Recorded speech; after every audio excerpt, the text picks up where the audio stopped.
2016 music video pitch.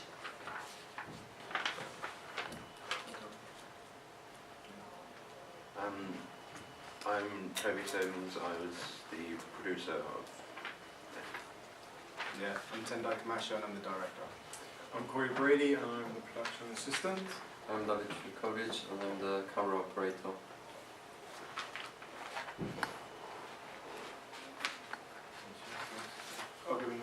Okay, we're doing a recreation of the Foo Fighters, The Pretender, in May 2007. The narrative will start off with a young man who is a regular marijuana smoker that gets pulled into the use of harder drugs. The narrative will start with the individual in his home, looking like a typical guy who lives a relatively normal life. Further through the story, he meets up with a drug dealer which suggests to buy drugs which are a bit stronger than he is used to. Of course he agrees, however this isn't without hesitation. Following this, our main protagonist, he will do these drugs and he will go down an endless spiral of mental problems and anger issues and withdrawals as he runs out of money for his new drug habit. As he is going through this, the environment around him will change. It will look more dark, messy and almost lifeless. The more he withdraws and all the drugs he is taking, etc. He will see the world as being normal until he goes through his forced withdrawal and he will see the world how it actually is. After this realization, he then tries to come off all the drugs and come clean, beating his temptations, overcoming the addiction, which relates well to the song.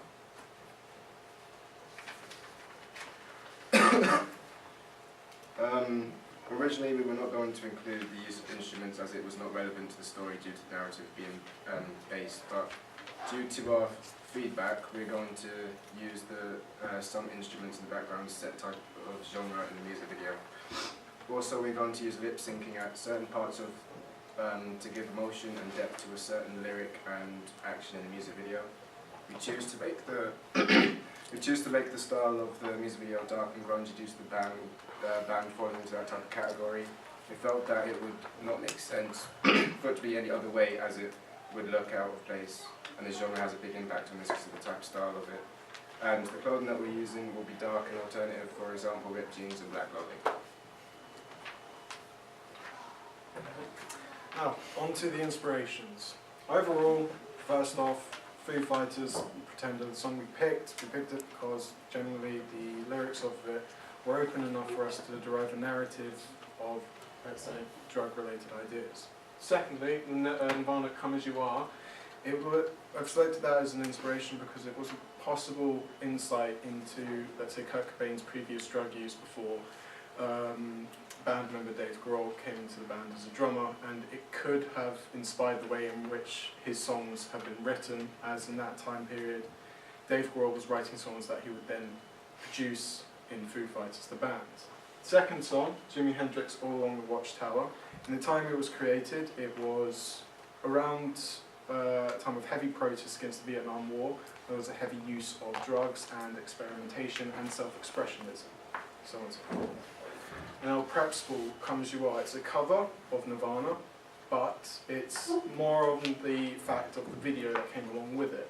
It's more of a focus on, let's say, the drugs being active in somebody's body, and then the next day, drugs being what the after effects would be, so on and so forth. Next slide, please. Now, target audience. Right?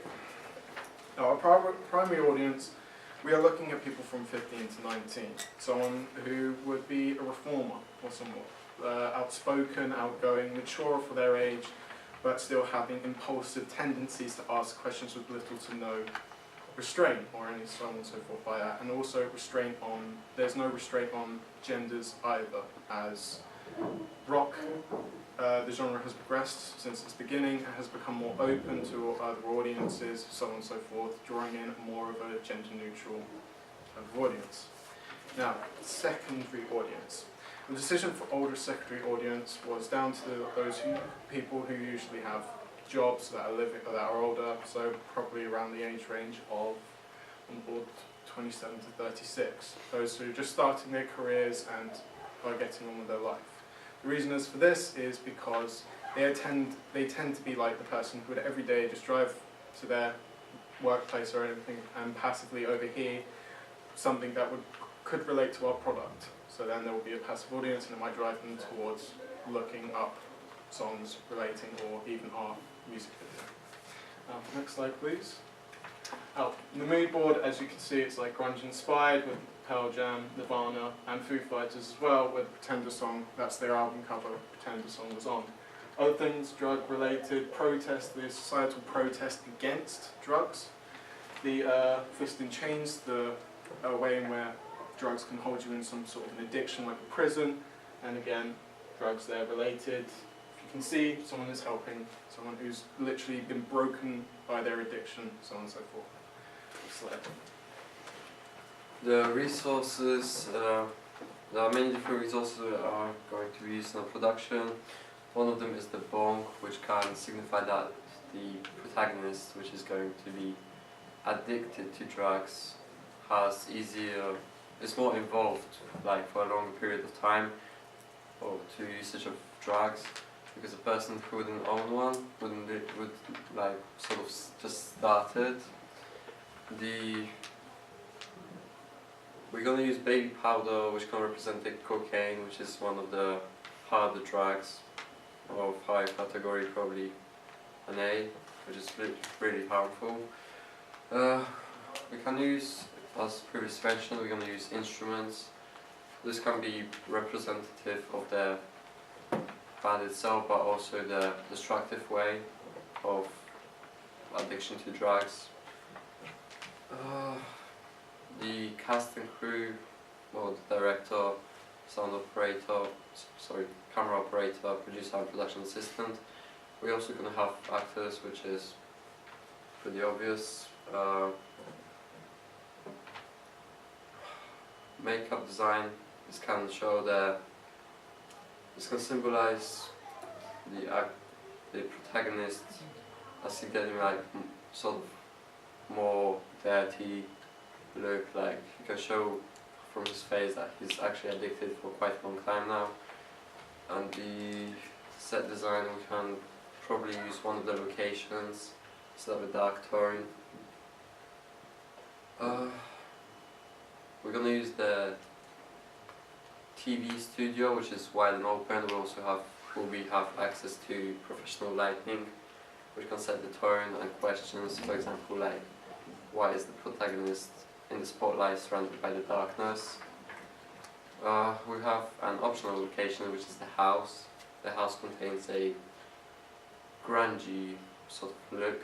It's really small, and the protagonist will mostly use it as a hot box, which is basically a small area which is closed up with pretty much no air going through and out. There's also the garage, which is used for the large meetings, let's call it, and it also has an alarm which is used by the protagonist to protect his products. Next slide, please. Well, this production schedule isn't 100% set in stone. We focused on prioritising shooting locations based on how close they are. So for our first one, it would most likely be the TV studio, as it's literally down the corridor. We're going to split up the filming into the periods of the day, where in the first one is going to be setting everything we need up, like doing a final check of the equipment and starting to film if we knock that out relatively quickly. The second periods, of course, will be continuing to film, and depending on the day, we'll continue filming through third, and on the fourth or final, depending on the day, we would come back, check through all of the footage that we've taken for any mistakes or errors or anything, and there's room for extra filming if we go over time, or if we need extra time to film one last bit and make it as best as we can. The technical and production issues, there are a couple of them. These include the camera, the equipment that we're going to use not working. To avoid this, we can check before the production every day if the equipment is working properly, everything is set alright.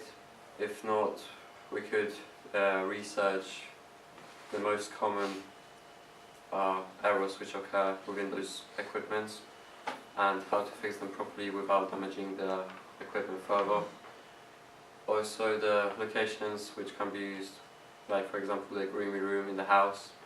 It's small, so you cannot get the perfect shot, so we have to research how much space is going to be available, how much is going to be required, and then visit the location to actually check if the shot is possible, not only in theoretical terms. Also synergizing the equipment together, for example camera with a boomstick via cables or Bluetooth. This can also be avoided if we research it further on how to set it up correctly. Our contingency plan is to, if any of our equipment is going to be unavailable to use, we'll borrow the same equipment. If not, we'll use a different brand or model and fit it into the rest of the footage we collect. Thank you very much. Good. Okay, thank you guys. I'll begin. You can keep it recording. Yeah, that's fine. Just keep an eye on it. Okay. In terms of the narrative, the synopsis, how are you going to represent the downward spiral? Because you spoke quite clearly about the fact that he's going to try some minor drugs and he's going to become addicted, and then we're going to have this downward spiral, which you mentioned the word mental health, so we're going to lead to mental health. What we actually see on the screen to represent this downward spiral of the character? Well, it's like the environment around him will look like really like messy. Like say in his room in the beginning, it's like it was all clean and he dresses a certain way, like he looks presentable. But then as it goes into it, it kind of goes more like grungy and kind of like he just looks dirty basically. And then he will kind of like act a certain way. Okay. Like, he'll be like normal in the beginning, and then he'll just kind of act a certain way and be kind of paranoid a lot and just act really like all over the place. So when you said seeing the world normally, and then obviously as the downward spiral occurs, we're going to have more of like a blurred vision, I'm assuming. What is he going to be doing? Are you talking about just in the room it becomes dirty, gritty, or is he going to be meeting friends? Like I'm failing to understand what he's actually doing and to represent the downward spiral.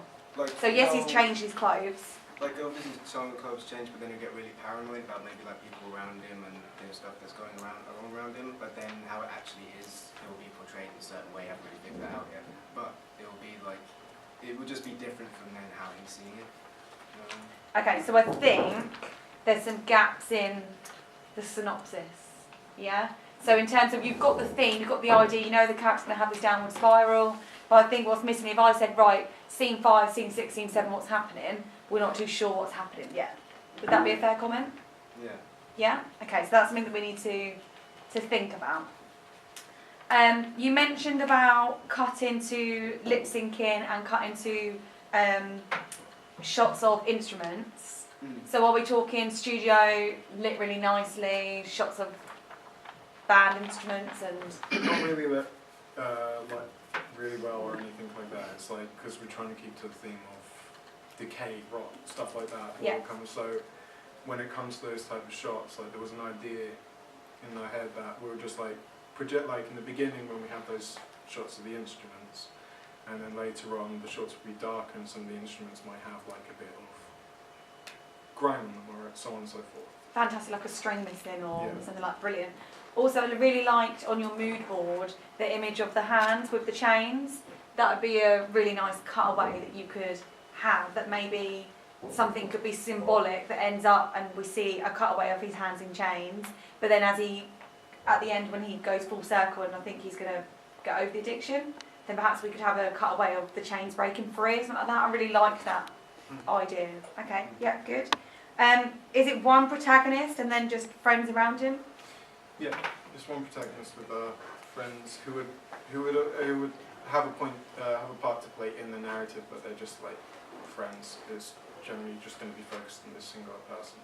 Okay, so props and costumes are really important for this group to represent this visual downward spiral. So yes, you can do it technically. I'm thinking blurs and focus pulls and that sort of thing. But in terms of the actual character, invest time in making sure that he looks like he's going through a physical change.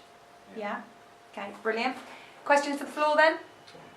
Do you have any contingency plans for any unforeseen circumstances, like you can't do a certain thing for something you haven't foreseen?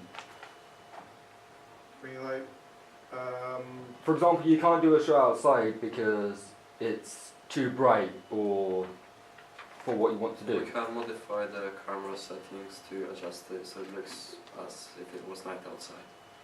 You can do post-production as well, like editing. and there's the ability to, like, let's say if there was a shot we needed outside to be done, we could just quickly rearrange the narrative a little bit or the story and, let's say, shoot it in the TV studio. Like, that's what we're kind of keeping to. Like, we want our story to be like